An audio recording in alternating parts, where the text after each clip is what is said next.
Salutare prieteni, bine ați venit! După cum ați văzut în imaginile de mai devreme, am reușit să scoatem mașina. Am plimbat cu ea, a fost tot ok. Am băgat-o în garaj, iar în dimineața asta, când trebuia să ajung la service, să montez evacuarea, nu am mai vrut să pornească. Am luat-o de la început cu toate problemele, cu pompa de benzină, cu calculatorul de motor, l-am pus pe cel vechi, iar am schimbat valvele de relantii, vedeți, le-am pe toate aici, 1, 2, 3, mai e cealaltă desfăcută. Nu mai vreau să pornească. Am dat la cheie de câteva ori, a scos un sunet ciudat, ca și cum ar lovi în ceva și după aceea a dispărut sunetul și efectiv nu am vrut să mai pornească. Am început cu rateuri pe admisie, pe evacuare.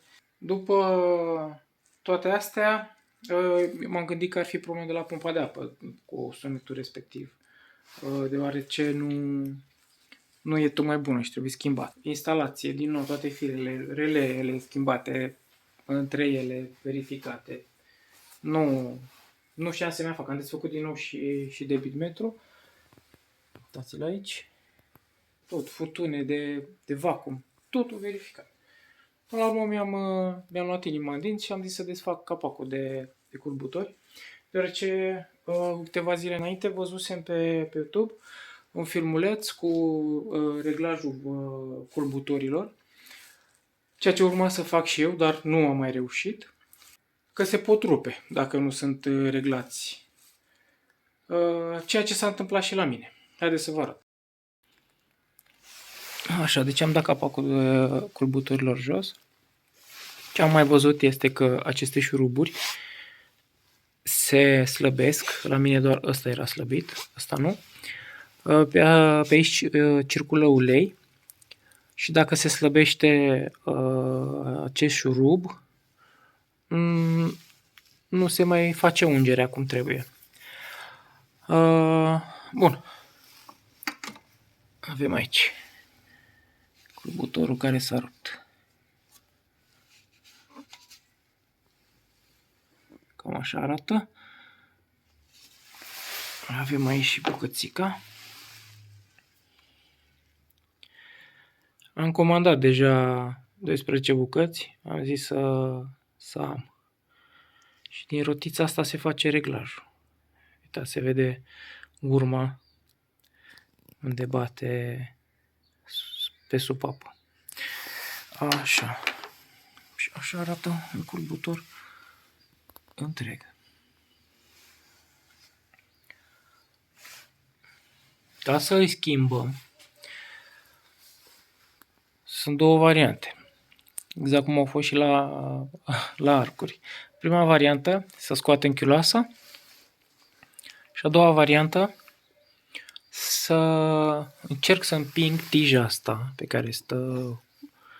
care stau curbutorii, să o împing în față. Ca să fac chestia asta, va trebui să desfac capacul distribuitorului, să scoatem. Așa, apoi să desfac capacul de la distribuție, să scot rola asta pe care stă lanțul. Vedeți că sunt niște șuruburi aici și aici. Sunt 4 în total.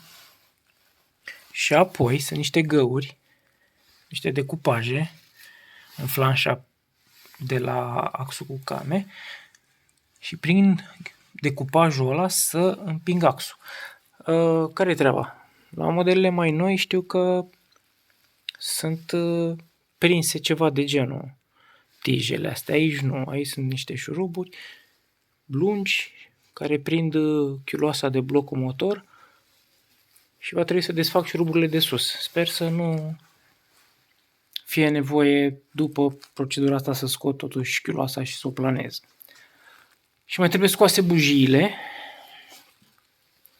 pentru a putea învârti mai ușor motorul.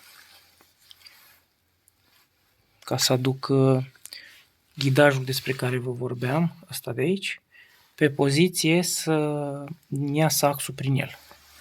Am nevoie să îl împing undeva la vreo 5-6 cm ca să pot să scot culbutorul prin poziția asta. Norocul meu e că e primul. Ce-am mai văzut, mai mulți rupți pe aici și atunci obligatoriu trebuie să dai chiuloasa jos.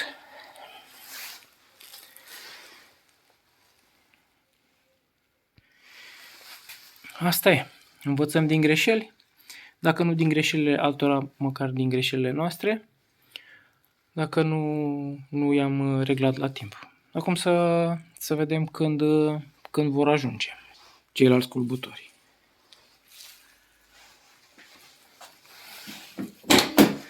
Ce am mai făcut? Uitați pe aici, este calculatorul vechi de motor. Desfăcut. Pe aici desfăcut, am desfăcut-o din nou, cum am zis. Am trimis scaunul la reparat. Vedem cum o să iasă.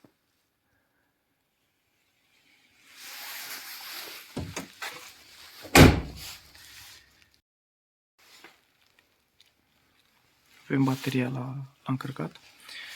Haideți să vă arăt un pic problema pe care am avut-o cu debitmetru.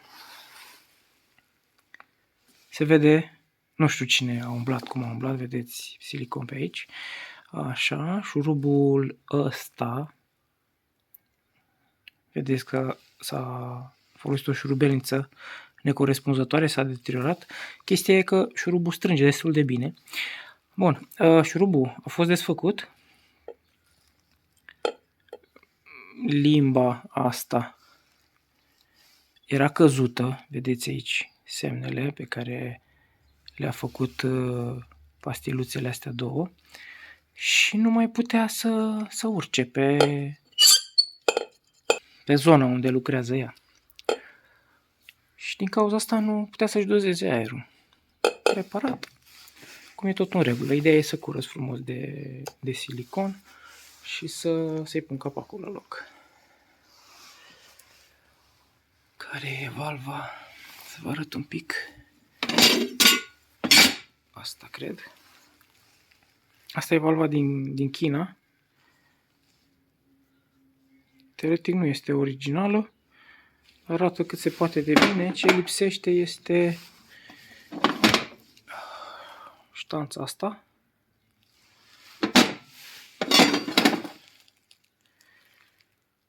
Așa, vedeți aici am de fabricație 87, dincolo era 93 și acțipildul. Aici nu avem.